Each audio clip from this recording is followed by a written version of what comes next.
vazhdon blokada e fondeve tona, me cilat normal që ne i paguajmë operatorët tonë të cilët të kryejnë punën për qytetarët e kryeqytetit. Po e përsëris edhe një herë, kjo është sikur paret e juaja qytetarët e nderuar që i keni në bankë, një zyrtar aty me vendos mos me audhon, se ju ka tepë për mos me audhon.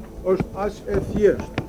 Pra çdo gjë tjetër është vetëm tentim për me ju hudh hi syve, se po e shoh që po e përmendin buxheti e tjera gjona të cilat janë faktikisht po i lidhin me nivelin qendror. Kjo s'ka asgjë të bëjë me nivelin qendror, çka ne po kërkojmë, janë të hyrat vetanake të kryeqytetit që mbas të ligjit të buxhetit të Republikës të Kosovës i takojnë kryeqytetit.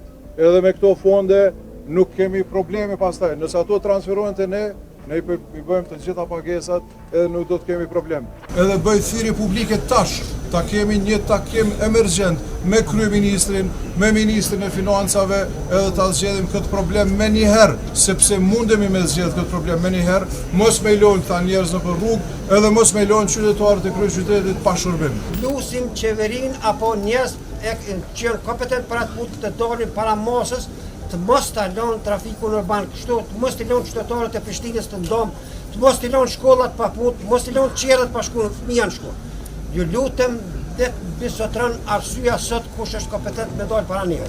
Ne si qytetarë, ku participojmë këtu në këtë buxhet, prej asaj kërkojmë që t'i alokoj porë t'i morrim na si trafik urban.